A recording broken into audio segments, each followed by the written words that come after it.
ஏன் அசைவம் சாப்பிடக்கூடாதுன்னா, ஒரு உயிரை துடிக்க துடிக்க வெட்டுவதற்கோ கொல்வதற்கோ 6 அறிவு படைத்த இந்த மனிதனுக்கு எந்த அதிகாரமும் கிடையாது.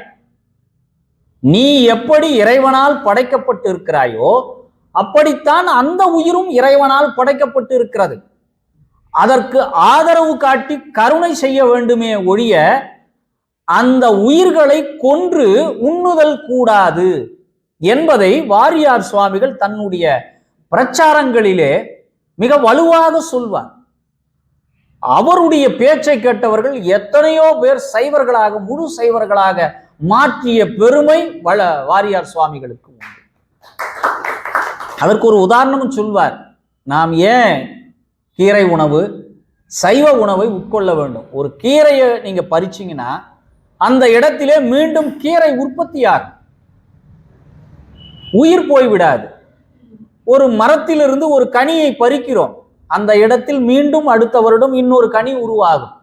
ஒரு ஆட்டினுடைய காலையோ ஒரு மாட்டின் காலையோ வெட்டிவிட்டால் மீண்டும் அந்த இடத்திலே கால் முளைக்குமா? முளைக்காது இல்லையா? எவ்வளவு பெரிய கொடுமை! இதை வாரியார் சுவாமிகள் தன்னுடைய பேச்சிலே சொல்வார். அதே போல நிறைய கோயில்களில் உயிர் பலி இடுதலை தடுத்து நிறுத்தியிருக்கிறார். அதற்கு ஒரு உதாரணம் சொல்கிறேன்.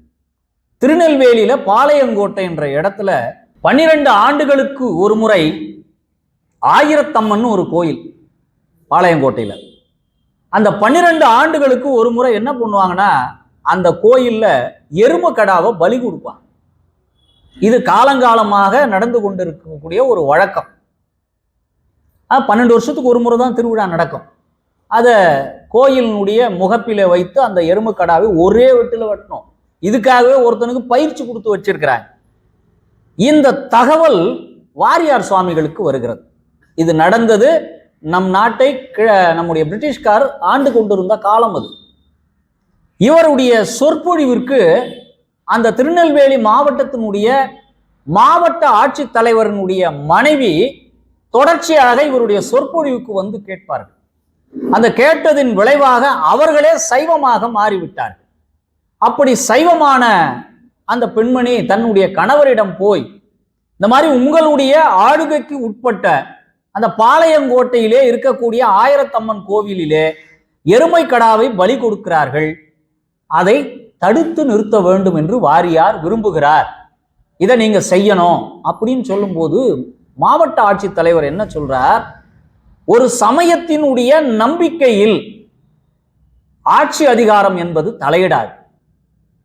அவரவர்கள் விருப்பத்திற்கு செய்கிறார்கள், அதிலே நாம் தலையிட முடியாது என்று சொல்ல.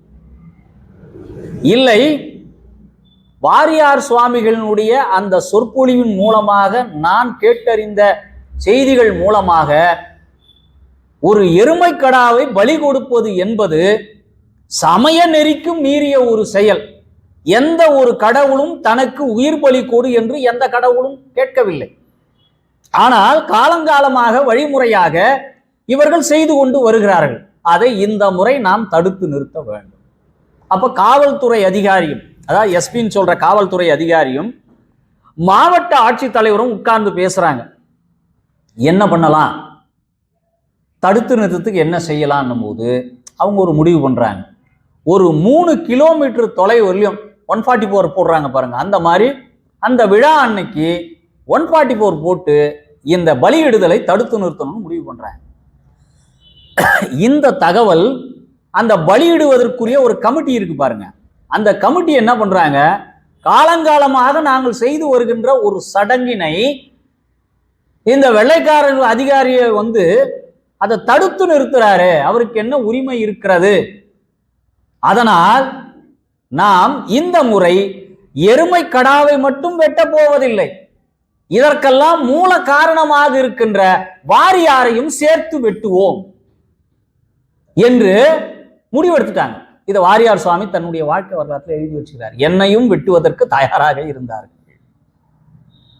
இப்போ ஒரு பக்கம் பழைய நம்பிக்கை, இன்னொன்று அது ஒரு மூட நம்பிக்கை என்று சொல்லப்படுகின்றது. இப்ப என்ன செய்யலான்னு முடிவு எடுத்துட்டாங்க. வாரியார் சுவாமிகள் அந்த கோயிலுக்கு போயிட்டார். இப்போ இவரை வெட்டுறதுக்குன்னு ஒரு கூட்டம் இருந்தாங்க பாருங்க, அந்த கூட்டத்தை காவல்துறை கைது செய்து வண்டியில் ஏற்றிட்டு போயிட்டாங்க.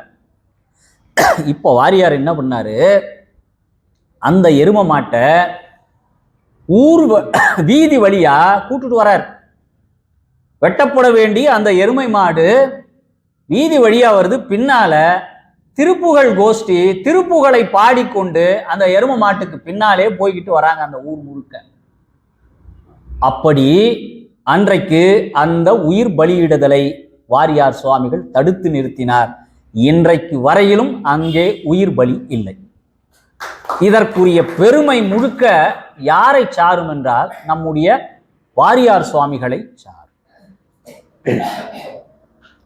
அதற்கடுத்து வாரியார் சுவாமிகள் முதலில் பாடுவது கைத்தல நிறைகனி, கடைசியாக அவர் நிறைவு செய்வது உருவாய் அருவாய்.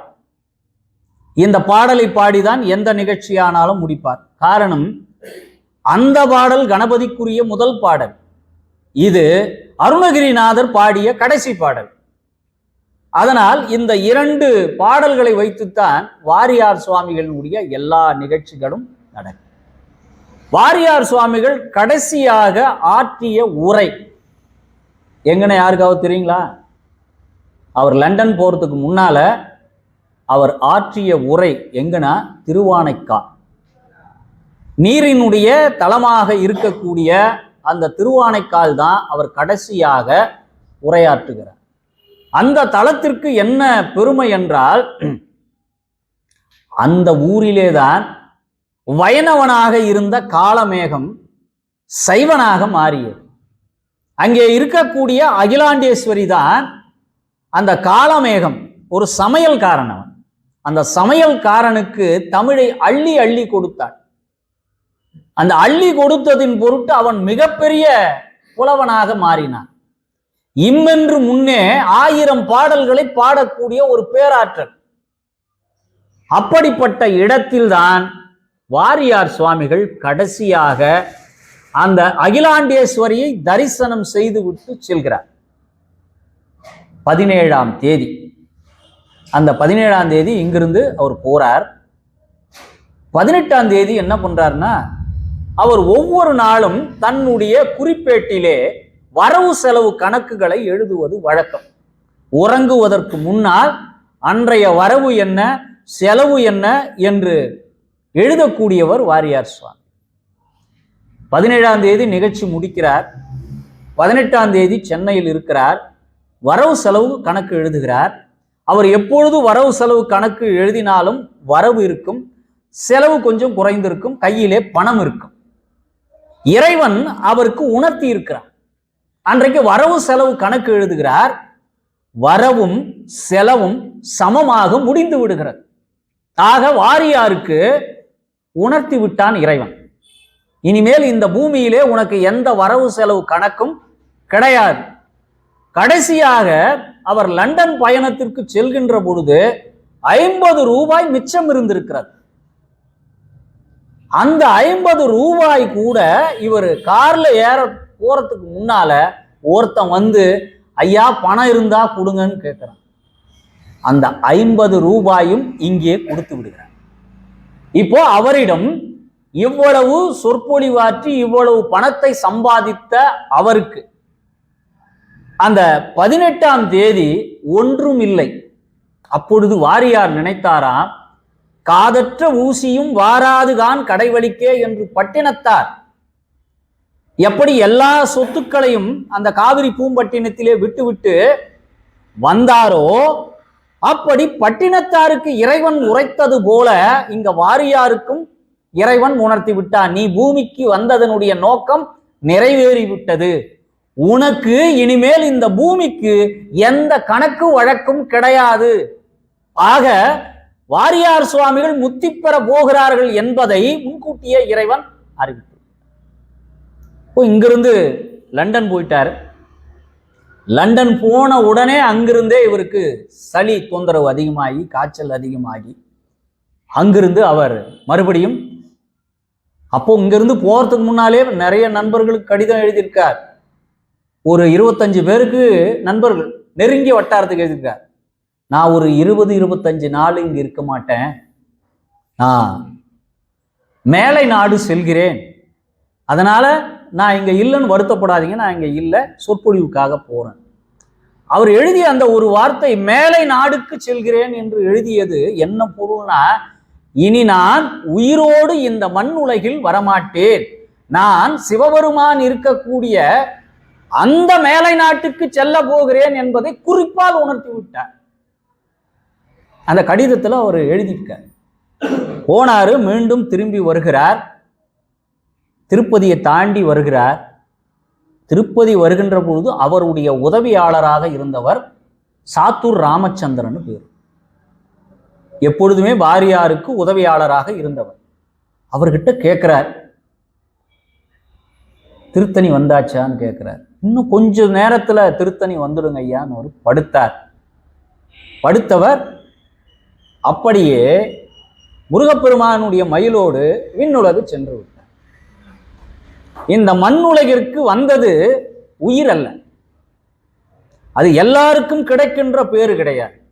நாம உயிரையும் இங்க விடுவோம், உடலையும் இங்க தான் விடுவோம்.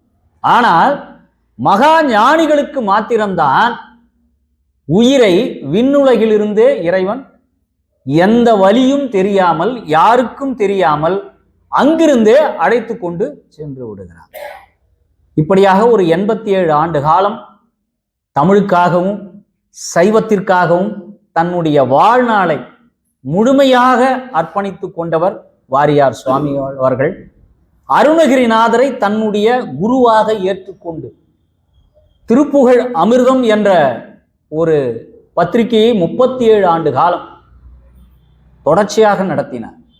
அதிலே கூட முதல் பாடல் கைத்தல நிறைகனி என்ற பாடலுக்கு வடலூரிலே தைப்பூச நாளன்று அங்குதான் முதலாக அந்த திருப்புகழ் அமிர்தம் பத்திரிகை தொடங்குவதற்குரிய பணிகளை தொடங்கிய இடம் வடலூர். எந்த அளவிற்கு அவர் முருகன் மீது பக்தி கொண்டிருந்தாரோ அந்த அளவிற்கு வள்ளலார் மீதும் மிகுந்த பக்தி கொண்டிருந்தவர் வாரியார் சுவாமி. வள்ளலாரை பற்றி நிறைய பேசி இருக்கிறார் வாரியார் சுவாமி. வள்ளலாரை பார்த்த பெண்மணியையும் பார்த்திருக்கிறார் வாரியார் சுவாமிகள். இந்த பாக்கியம் எத்தனை பேருக்கு கிடைக்கும்?